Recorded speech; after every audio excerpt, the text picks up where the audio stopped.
Hello, my kiddos.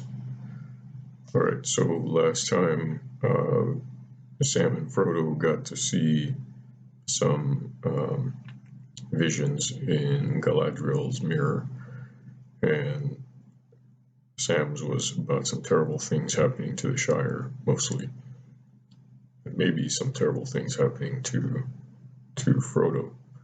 And Frodo's vision included a vision of the Eye of Sauron, and also of a wizard, maybe Gandalf, maybe Saruman, we don't know. Right, so let's pick it up there. That night, the company was again summoned to the chamber of Celeborn, and there the lord and lady greeted them with fair words. At length, Celeborn spoke of their departure. Now is the time, he said, when those who wish to continue the quest must harden their hearts to leave this land. Those who no longer wish to go forward may remain here for a while, but whether they stay or go, none can be sure of peace. For we are come now to the edge of the doom. Here those who wish may await the oncoming of the hour till either the ways of the world lie open again, or we summon them to the last need of Lorien. Then they may return to their own lands, or else go to the long home of those who fall in battle. There was a silence. They all resolved to go forward, said Galadriel, looking in their eyes. As for me, said Boromir, my way home lies onward and not back. That is true, said Celeborn. But is all this company going with you to Minas Tirith? We have not decided our course, said Aragorn. Beyond Lothlorien, I do not know what Gandalf intended to do. Indeed, I do not think that even he had any clear purpose. Maybe not, said Celeborn. Yet, when you leave this land, you can no longer forget the great river. As some of you know well, it cannot be crossed by travelers with baggage between Lorien and Gondor, save by boat.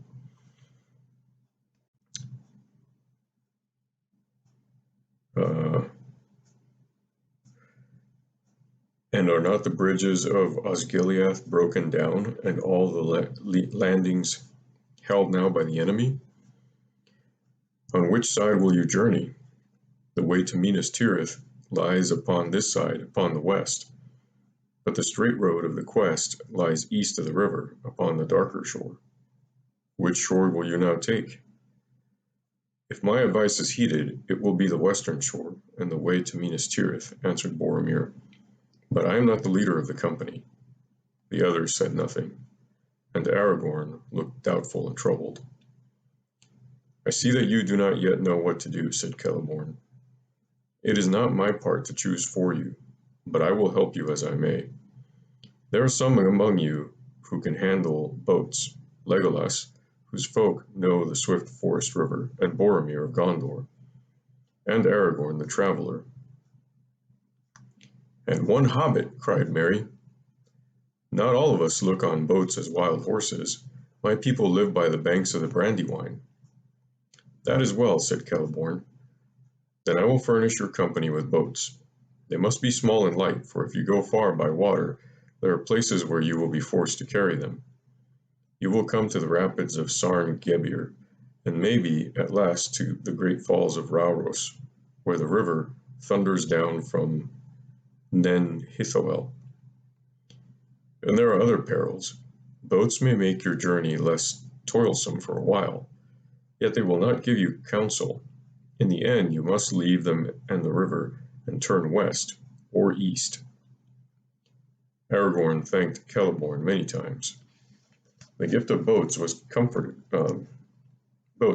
him, not least because there would now be no need to decide his course for some days. The others, too, looked more hopeful. Whatever perils lay ahead, it seemed better to float down the broad tide of Anduin to meet them than to plod forward with bent backs. Only Sam was doubtful. He, at any rate, still thought boats as bad as wild horses, or worse. and not all the dangers that he had survived made him think better of them. All shall be prepared for you and await you at the haven before noon tomorrow, said Celeborn. I will send my people to you in the morning to help you make ready for the journey. Now we will wish you all fair night and untroubled sleep. Good night, my friends, said Galadriel.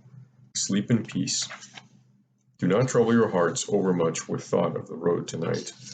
Maybe the paths that you each shall tread are already laid before your feet, though you do not see them.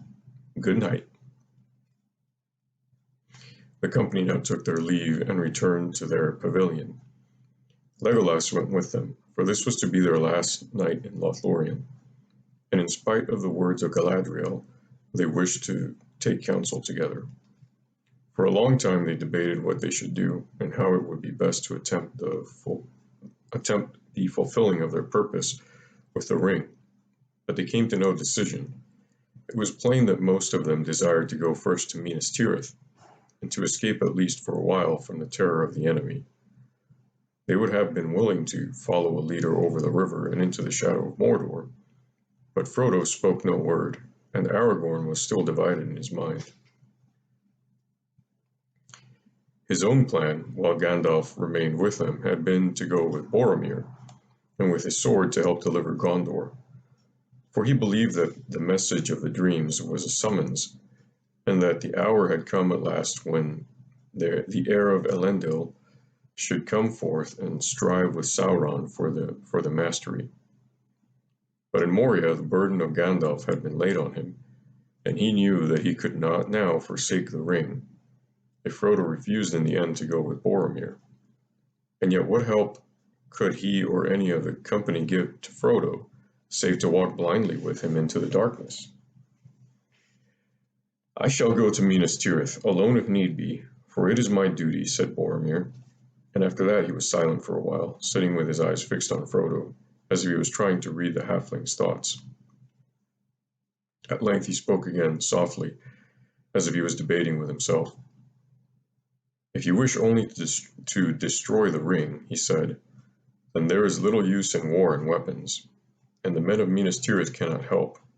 But if you wish to destroy the armed might of the Dark Lord, then it is folly to go without force into his domain, and folly to throw away. He paused suddenly as if he had become aware that he was speaking his thoughts aloud. It would be folly to throw lives away, I mean, he ended. It is a choice between defending a strong place and walking openly into the arms of death. At least, that is how I see it. Do you really think that that's what he meant? What was he saying was folly to throw away? Frodo caught something new and strange in Boromir's glance, and he looked hard at him. Plainly, Boromir's thought was different from his final words. It would be folly to throw away what? The Ring of Power? He had said something like this at the council, but then he had accepted the correction of Elrond. Frodo looked at Aragorn, but he seemed deep in his own thought, and made no sign that he had heeded Boromir's words. And so their debate ended. Merry and Pippin were already asleep, and Sam was nodding. The night was growing old. In the morning, as they were beginning to pack their slender goods, elves that could speak their tongue came to them and brought them many gifts of food and clothing for the journey. The food was mostly in the form of very thin cakes, made of a meal that was baked light brown on the outside, and inside was the color of cream. Gimli took up one of the cakes and looked at it with a doubtful eye. Cram, he said under his breath, as he broke off a crisp corner and nibbled at it. His expression quickly changed, and he ate all the rest of the cake with relish. No more, no more, cried the elves, laughing. You have eaten enough already for a long day's march. I thought it was only a kind of cram, such as Dale men make for journeys in the wild, said the dwarf. So it is, they answered, but we call it lembas, or whey bread. and it is more strengthening than any food made by men, and it is more pleasant than cram, by all accounts." "Indeed it is," said Gimli. "Why, it is better than the honey cakes of the Beorings, and that is great praise, for the Beorings are the best bakers that I know of. But they are none too willing to deal out their cakes to travelers these days. You are kindly hosts." "All the same, we bid you spare the food," they said. "Eat little at a time, and only at need, for these things are given to serve you when all else fails. The cakes will keep sweet for many, many days, if they are unbroken and left in their leaf wrappings as we have brought them.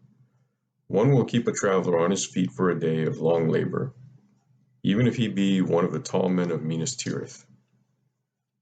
The elves next unwrapped and gave to each of the company the clothes they had brought.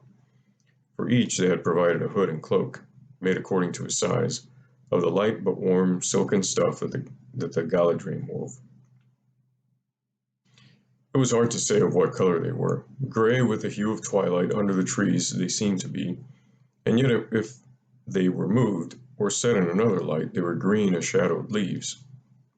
Or set in another light, or brown as fallow fields by night, dusk silver as water under the stars. Each cloak was fastened about the neck with a brooch, like a green leaf, veined with silver. "Are these magic cloaks?" said Pippin, looking at them with wonder. "I do not know what you mean by that," answered the leader of the elves. "They are fair garments, and the web is good, for it was made in this land. They are elvish robes, certainly, if that is what you mean. Leaf and branch, water and stone, they have the hue and beauty of all these things under the twilight of Lorien that we love. For we put the thought of all that we love into all that we make. Yet they are garments, not armor, and they will not turn shaft or blade. But they should serve you well. They are light to wear and warm enough or cool enough at need. And you will find them a great aid in keeping out of the sight of unfriendly eyes, whether you walk among the stones or the trees. You are indeed high in the favor of the lady, for she herself and her maidens wove this stuff, and never before have we clad strangers in the garb of our own people." After their morning meal, the company said farewell to the lawn by the fountain. Their hearts were heavy, for it was a fair place, and it had become like home to them, though they could not count the days and nights that they had passed there. As they stood for a moment looking at the white water in the sunlight, Haldir came walking toward them over the green grass of the glade. Frodo greeted him with delight. "I have returned from the north fences," said the elf, "and I am sent now to be your guide again. The Dimmerell Dale is full of vapor and clouds of smoke, and the mountains are troubled. There are noises in the deeps of the earth. If any of you had thought of returning northwards to your homes, you would not have been able to pass that way. But come, your path now goes south." As they walked through Caras Galadon, the green ways were empty, but in the trees above them many voices were murmuring and sighing and singing. They themselves went silently. At last Haldir led them down the southward slopes of the hill, and they came again to the great gate hung with lamps, and to the white bridge, and so they passed out and left the city of the elves.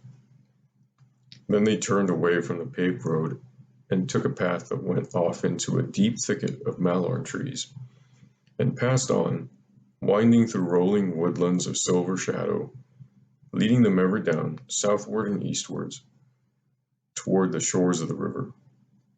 They had gone some 10 miles, and noon was at hand when they came on a high green wall. Passing through an opening, they came suddenly out of the trees. Before them lay a long lawn of shining grass, studded with golden Elenor that glinted in the sun. The lawn ran out into a narrow tongue between bright margins. On the right and west of the Silverlode flowed glittering. On the left and east, the great river rolled its broad waters, deep and dark. On the further shores, the woodlands still marched on southward as far as the eye could see, but all the banks were bleak and bare. No Malorn lifted its gold-hung boughs beyond the land of Lorien. On the bank of the Silverlode, at some distance up from the meeting of the streams, there was a height of white stones and white wood. By it were moored many boats and barges. Some were brightly painted, and some with silver and shone with silver and gold and green. But most were either white or gray. 3 small gray boats had been made ready for the travelers, and in these the elves stowed their goods, and they added also coils of rope, 3 to each boat. Slender they looked, but strong, silken to the touch, gray of hue like the elven cloaks. "What are these?" asked Sam, handling one that lay upon the greensward. "Rope indeed," answered an elf from the boats. "Never travel far without a rope, and one that is long and strong and light, such as these. They may be a help in many needs." "You don't need to tell me that," said Sam. "I came without any, and I've been worried ever since. But I was wondering what these were made of, knowing a bit about rope making. It's in the family, as you might say." "They are made of hitholin," said the elf, "but there is no time now to instruct you in the art of their making. Had we known that this craft delighted you, we could have taught you much. But now, alas, unless you should at some time return hither, you must be content with our gift. May it serve you well." "Come," said Haldir. "All is now ready for you. Enter the boats, but take care at first." "Heed the word," said the other elves. "These boats are light built, and they are crafty and unlike the boats of other folk. They will not sink, lade them as you will, but they are wayward if mishandled. It would be wise if you accustomed yourselves to stepping in and out, here where there is a landing place before you set off downstream."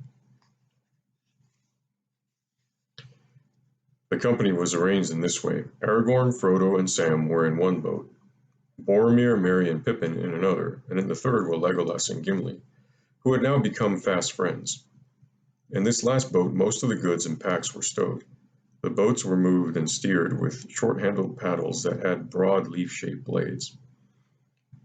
When all was ready, Aragorn led them on a trial up the Silverlode. The current was swift and they went forward slowly. Sam sat in the bows, clutching the sides and looking back wistfully to the shore. The sunlight glittering on the water dazzled his eyes. As they passed beyond the green field of the Tongue, the trees drew down to the river's brink. Here and there golden leaves tossed and floated on the rippling stream. The air was very bright and still, and there was a silence except for the high distant song of larks.